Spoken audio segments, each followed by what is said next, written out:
தமிழகத்தில் தாவேக ஆட்சி அமைத்து 10 நாட்கள் கடந்துள்ள நிலையில் மக்களிடம் மாற்றம் ஏற்பட்டுள்ளதா என்பது குறித்து நமது டிஎன் நியூஸ் 24 சேனல் மக்களிடம் கருத்து கேட்கையில் இளம்பெண் ஒருவர் தாவேக ஆட்சி குறித்து பேசியது இணையதளத்தில் வைரலாகி வருகிறது.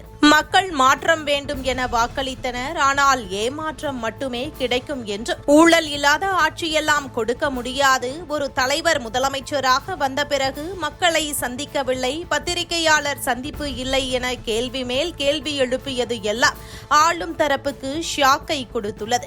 மேலும் பல இளம் தலைமுறையினர் எதற்கு தாவேகாவிற்கு வாக்களித்தோம் என தெரியாமல் வாக்களித்த நிலையில் இந்த பெண் கொடுத்த பதில்தான் மக்களை சிந்திக்க வைத்திருக்கிறது. எலெக்ஷனுக்கு முன்னாடி அவர் கொடுத்த வாக்குறுதி என்னன்னா, இப்ப இருக்க ஆளும் கட்சி ஆட்சியில எந்த பெண்களுக்கு பாதுகாப்பு கிடையாது, எதுவுமே கிடையாது, குழந்தைகளுக்கு பாதுகாப்பு கிடையாது, பாலியல் வன்கொடுமைகள் நிறைய நடக்குது, அந்த ஒரு வார்த்தை மட்டுமே தான் சொல்லி லேபிளாக அதை மாத்தி தான் அவர் ஆட்சியை பிடிச்சாரு.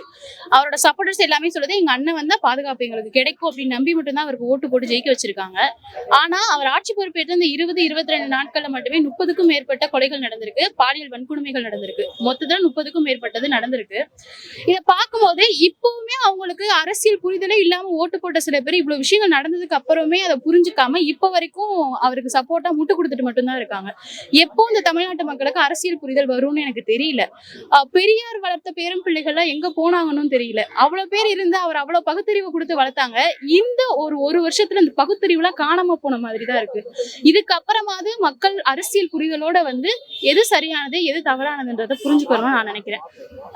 மாற்றம் வரும் நம்பிதான் கொடுத்திருக்காங்க. அந்த மாற்றம் ஏமாற்றமா போகாம இருந்தா நல்லது. டக்கு நம்ம பிரஸ் மீட் அவர் பிரச்சாரம் பண்றப்ப பேசாரு, இல்ல ஒரு ஸ்டேஜ்ல போய் பேசாரு அப்படின்னா முன்னாடி ஸ்கிரிப்ட் ரைட் பண்ணி கொடுத்துறாங்க. அவர் அதை பார்த்து முன்னாடி வச்சு பேசிடுறாரு. பிரஸ் மீட்னு போச்சு அப்படின்னாலே அட்டன் டைம்ல ஸ்பாட்ல கொஸ்டின் கேட்பாங்க. அதுக்கு ஆன்சர் தெரியணும்ல. ஒரு ப்ராப்பர் பொலிட்டிஷியன் ஸ்பாட்ல கேட்கிற கொஸ்டினுக்கு ஆன்சர் பண்ணணும். பட் இவருக்கு அது தெரியாது. ஸ்கிரிப்டை மட்டுமே பார்த்து படிச்சவர். ஒரு ரிப்போர்ட்டர் டக்குனு ஒரு கொஸ்டின் கேட்டா அதுக்கு பதில் தெரியாம அவர் என்ன பண்ணுவாரு? இப்பவுமே அவருடைய அமைச்சர்கள் சொன்னது ஆட்சிக்கு வர்றதுக்கு முன்னாடி கேட்டதுக்கு ஆட்சிக்கு வந்ததுக்கு அப்புறம் பிரஸ் மீட் கொடுப்பாருன்னு சொன்னாங்க. இப்ப போய் கேட்டா அவருடைய அமைச்சர் ராஜ்மோகன் சொல்றாரு, முந்தானைத்து ஒரு பிரஸ் மீட்ல ரிப்போர்ட்டர்ஸ் கேட்டது கூட அவர் ஆன்சர் பண்றாரு. இப்ப நான் கொடுக்க கூடாதா? இவர் விஜய், அந்தமா விஜய், இந்தமா விஜய்ன்றாரு. இது என்ன ஒரு பதில்னு எனக்கு சத்தியமா புரியல. இதை ஃபர்ஸ்ட் புரிஞ்சுக்கோங்க. ஒரு பொலிட்டீஷியன் ஒரு சிஎம்ஏ ஆயிட்டாருங்க தமிழ்நாட்டுக்கு. இப்ப வரைக்கும் ரிப்போர்ட்டர்ஸை மீட் பண்ணலன்னா எப்படிங்க அது? அவர் எப்படி ஒரு அரசியல்வாதியா மாறுவாரு? இதையாவது புரிஞ்சுக்கோங்கப்பா தமிழ்நாட்டு மக்களே. கண்டிப்பா இல்ல ப்ரோ, எனக்கு ஒரு ஏன்னா அந்த சிங்கப்பெண் படை அப்படின்னு சொல்றாரு. அதுவுமே இதுக்கு முன்னாடி டிஎம்கே ஆட்சியிலேயே பிங்க் கார் ஒண்ணு பண்ணாங்க, பெண்கள் பாதுகாப்புக்காகவே பண்ணிருந்தாங்க.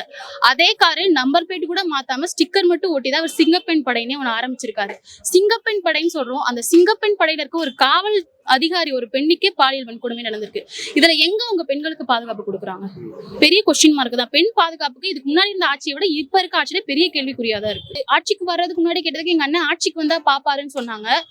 ஜெயிச்சிட்டாரு, 108 தொகுதியில ஜெயிச்சிட்டாரு. சிஎம் ஆகுறதுக்கு அந்த 4 நாள் தள்ளி போனப்போ அப்ப நடந்த விஷயங்களுக்கு கேட்டப்போ எங்க அண்ணன் சேர்ல உட்கார்ந்ததுக்கு அப்புறம் கேட்பாரு. நாங்க உட்கார்ந்ததுக்கு அப்புறம் கேட்டா எல்லா பேருக்கும் எங்க அண்ணன் தனித்தனியா போய் பாதுகாப்பு கொடுக்க முடியுமான்னு சொல்றாங்க. மாற்றவரும் நம்பி போட்டாங்க. எப்போ டிஎம்கே ஆட்சியில நடக்கல, ஏடிஎம்கே ஆட்சியில நடக்கலையான்னு கேள்வி கேட்டாங்களோ அப்பவே அவங்க மாற்றம் ஏமாற்றமா மாறிடுச்சு. அதை ஃபர்ஸ்ட் புரிஞ்சுக்கணும் அவங்க. அதுதான் இப்ப தேவை.